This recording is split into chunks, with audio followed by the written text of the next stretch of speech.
Alright, just for the pleasure of the internet, trying to introduce yourselves. Tell us who you are, your involvement, or you just enjoy the film so much right from I'm Robert Baldwin, I did the score.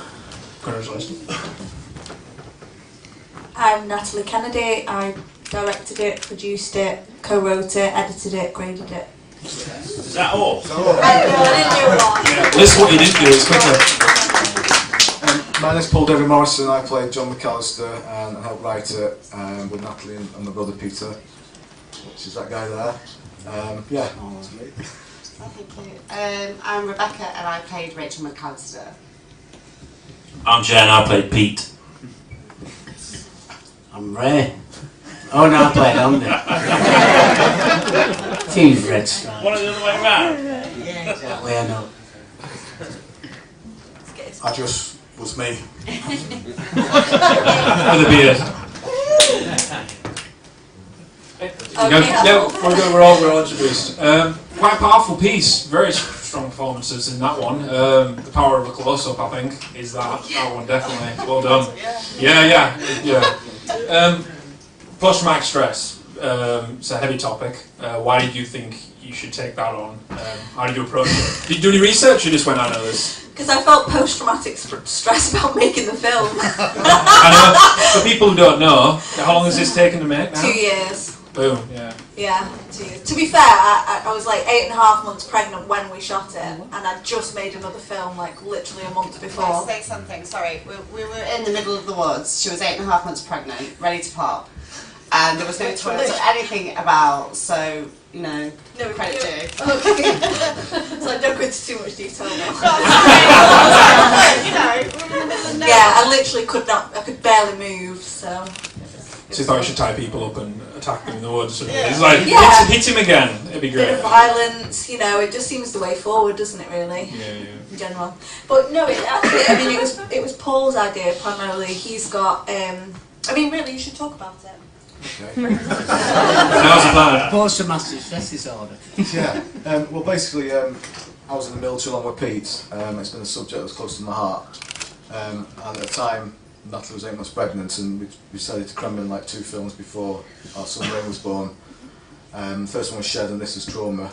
So yeah, we just came up with the idea. Pete helped write it with me and Natalie. And yeah, we just went ahead with it, and you know, it's quite emotional now that after 2 years it's all come together. And for me personally and Natalie, I just want to thank everybody for helping, for giving their time for free, all doing full-time jobs, and that's what makes it almost special that we're all here today, doesn't it? Because we've all got graft, you know, with the dream of maybe not grafting one day and doing this for a living. So yeah, it's beautiful. You hid the no budget quite well in this one. I think it's like say as well, the performance as a story. There's a lot of interweaving. It's a very cerebral piece. How did you go about doing that? Is that something you decided in the edit? Because you kind of cut between like past, present, future, mental state, physical. How did that come about? Because it's quite complex. It's a really complex story, and I think initially it started out as, you know, a little bit more simple, I suppose. And when I was thinking about his mental state, I felt that there were a lot of influences in his life and the way he was feeling, what was driving him, and the experience that he'd gone through. And we did actually introduce some scenes later on. The initial script didn't include a lot of the flashback stuff, the extra scenes. The whole beginning sequence before the title came in of Trauma was completely added afterwards. So personally I feel it adds to it, but it depends on the viewer, what they feel about it. You needed to get a sense of what his internal struggle was, I suppose. So that's kind of what I was trying to go for. I don't know if I've completely waffled there, but No, this is time for it. This is good for it. if it makes some kind of sense. Yeah. So something you picked up was the close-ups. That's what I really wanted to go for. I felt that you needed to be incredibly tight on them so that you could see what they were feeling, associate with them, relate to the emotions, and get a feel of how intense and claustrophobic those emotions were. You know, that's the kind of film it was. And Matt initially was DOP on it, and obviously I came on as a camera operator later, and Aidan Belazaire. And one thing I said to him was that I wanted it to be fractured, close, in that focus, a lot of movement, especially on certain scenes, and I think that came across what I wanted. you know. Casting in this one's very important because it's very much a performance piece. It's all about Definitely, what the yeah. people are going through emotionally. As far as I'm aware, there's a relationship here. I know there is. There's people who don't know. And then there's Rebecca, who's playing a relationship on screen. Was that challenging? And how did you get the performance out of these guys? Why did you cast them as well? It'd be great to know. There's a lot of history there. Very complicated. Just, it was, you know, me and Paul have still make pictures together, and we'd done shared, we wanted to do something else. It was Paul's story really, Paul and Pete, you know, his brother. It was their story, and we just wanted to make another film before I had my son. Rebecca I've known for a hell of a long time, so she can do, you know, she likes to be smacked about a bit. Oh so. yeah, I love the close-ups. I mean, they're awesome. Every film I've done for her, I get. I always have to do a It's sort not of flattering whatsoever. Up the nose. They're amazing. offensive shot of Bex. Yeah, that's a theme in each film that she's in. I've got to do something. I won't mention some of the other ones. Yeah, please don't. Yeah, I mean, I know, like, obviously there's Pete, Paul's brother, Paul, Bex, who I know, Jay I know, worked on another film with, Andy, Paul knows, the other people, they were all somebody we knew. It was a fairly simple casting process, but it was people that we thought about who were right for the parts. You know, the mum and dad were Paul's mum and dad, the kids were Paul's kids, you know. And, well, that was young John though, so Yeah, my was, little yeah, in it so as it's well, so. real family kind of thing. Was it written for these guys, or was it something you knew that they could pull off? Or because like it's quite strange to go this way instead of going through casting and stuff. You kind of kept it quite tight knit, and it's pulled off amazingly. You know, if people didn't know, they wouldn't know. Yeah, it was. I mean, it was stories that Paul had heard from his dad. You know, and it was influences from his family, things that he'd gone through. It was his story. I can't say it was mine. You know, it was his story. Pete influenced it, and I kind of tried to fine tune it a little bit and add my own influences in as well. Can I ask? So obviously this has come from a realistic background, or something you feel like you've got some experience in, and then you've you know, exaggerated on it and for something like effect. Yeah, 'cause it's got to be entertaining, doesn't it? It's quite a depressive subject, but you've got to put it in an entertaining way, because that's what we're here for, to entertain everybody, really. Yeah. Not depress everyone. But yeah, you know, they're not. You don't think it's violent enough? We've seen Shared. It's quite violent. Yeah, it shows very violent. It's just nice to see it after 2 years. It's nice when it all comes together. No, I think it was well Yeah, thought. so, yeah, I'm just really thankful for everybody for helping out. So we got some realistic background to it. So what's the inspirations for the film side of it? What films, you know, I can sense a few inspirations in there, but I'm not going to take a wild guess. What is it that made you... Terrence Malick was a little bit of an influence, I must admit. I love his slow pacing and style.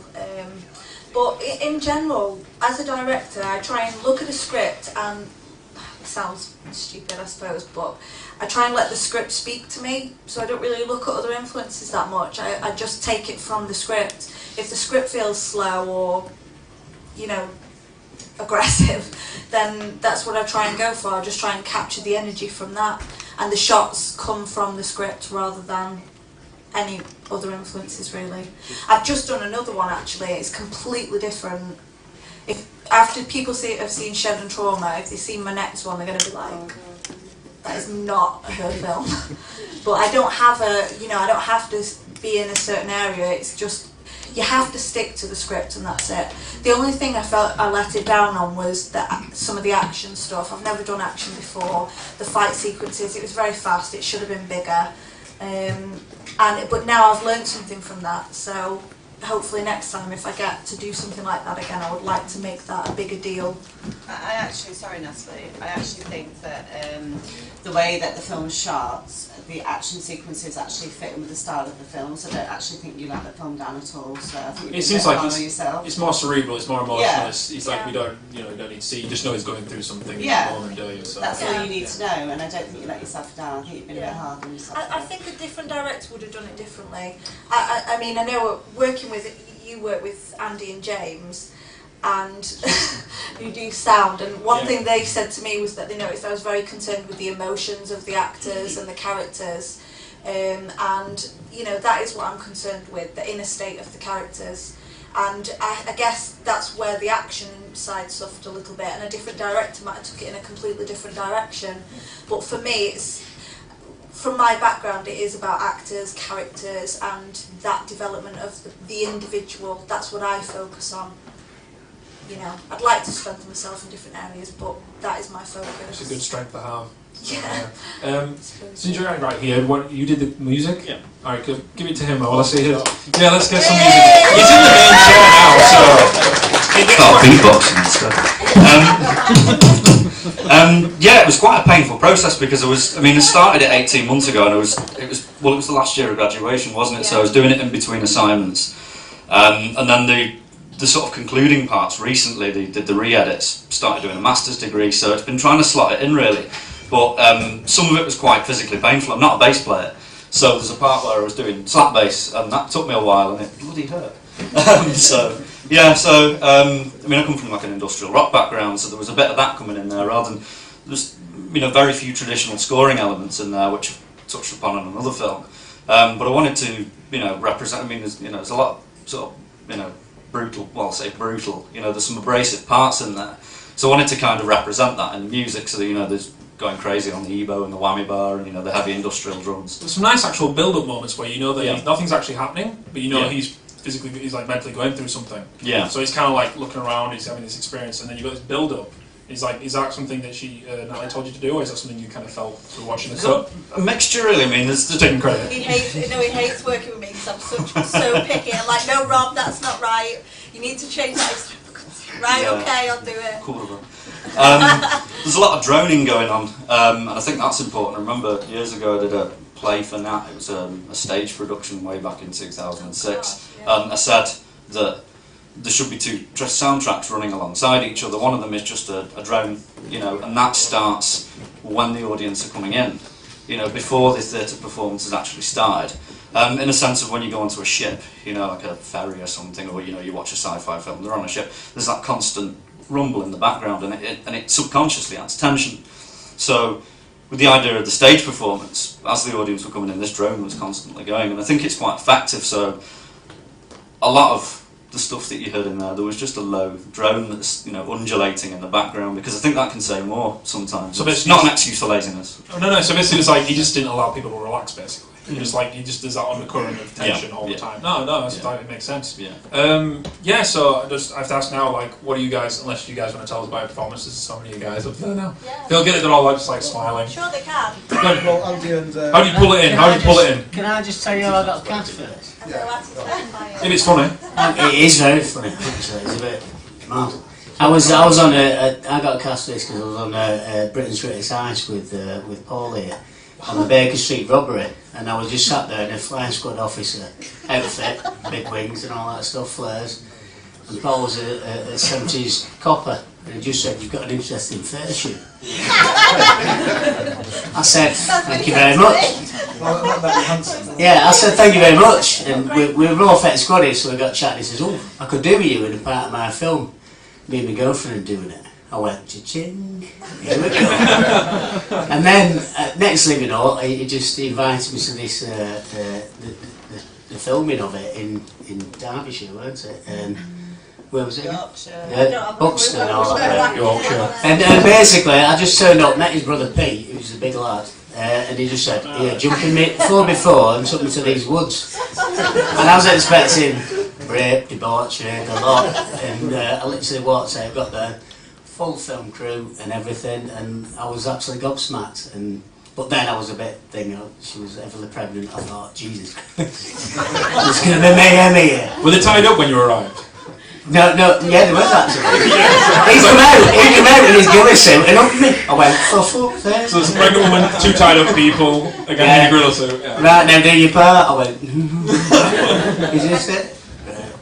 And everybody was absolutely terrified that I was going to give birth in the woods. There was a contingency plan for me going into labour in the woods, because I was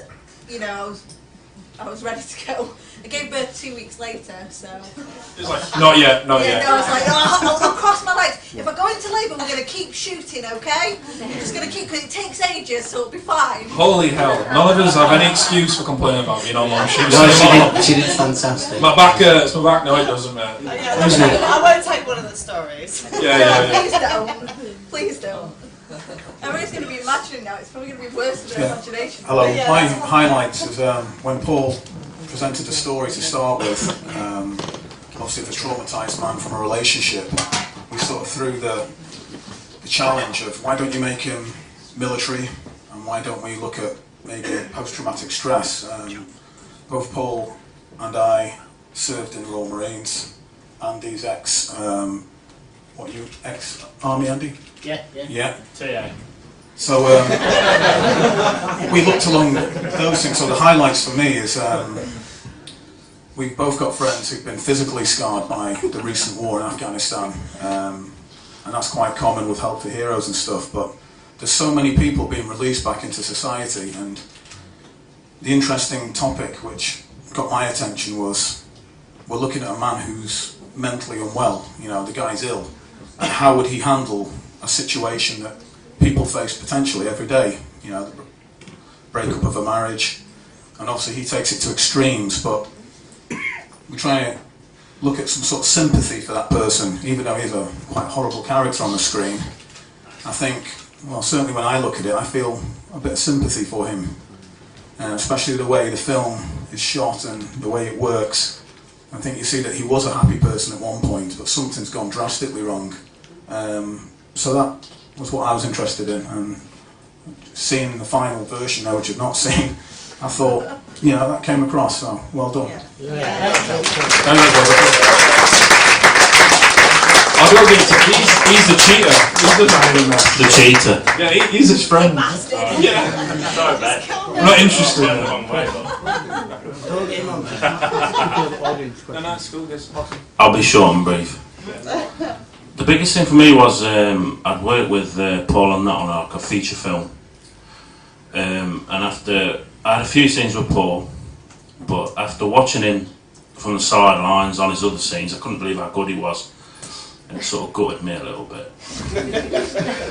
So when they asked me to be in this and I read the script, I thought, well, what's the only way I can really like sort of top it?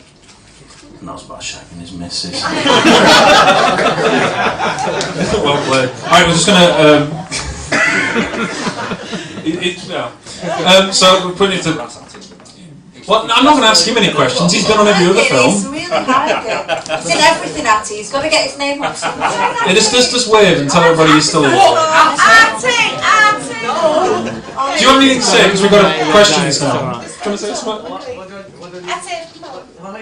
What camera did you use? You must have do a camera. 550, fucking whatever it was. What lenses did you use? I used red. Red, yeah. It was very lovely. It was very well shot. You really. I wish we did shoot on a red. Yeah, that's fine. There was no budget. No budget. No, it's fine. So, any questions then? Because it's getting late in the night. So, anybody want to ask anything? I've tied everything up for you. All right, cool. Oh no, it's the man in the hat. Jason Lingard. Yeah, I thought the sound design was really good. Can you tell me a little bit about how you achieved that?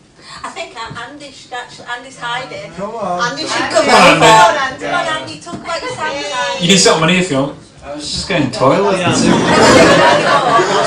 Andy, there's some room here. Oh, boo. He's in. Alright. Chris was getting excited. No, you brought it out, man. Yeah, it's all about going into the character's head.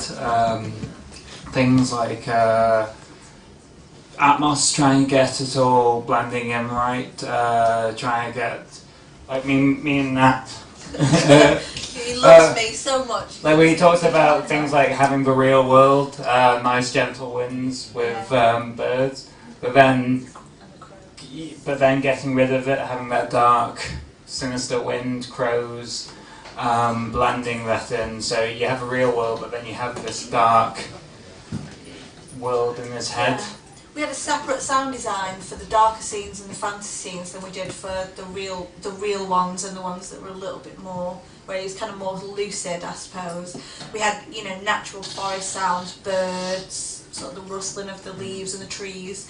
Whenever he was in a more fragmented state, we actually used crows and bees more, didn't we, and flies. Things like with his past as well, kind of like the idea of the music box with his mum, the whole idea of like it kind of comes off as a little bit sinister. It's a nice juxtaposition, isn't it? Yeah, it's meant to be like a warm, childlike memory, but it kind of comes off as a little bit sinister. And then obviously all the stuff with the war, you know, like the distorted sound of him, you know, there. It's almost like he's actually there in his head, but he's not actually there. Yeah, it's very real to him. Everything that's there, there's no divide between reality and unreality.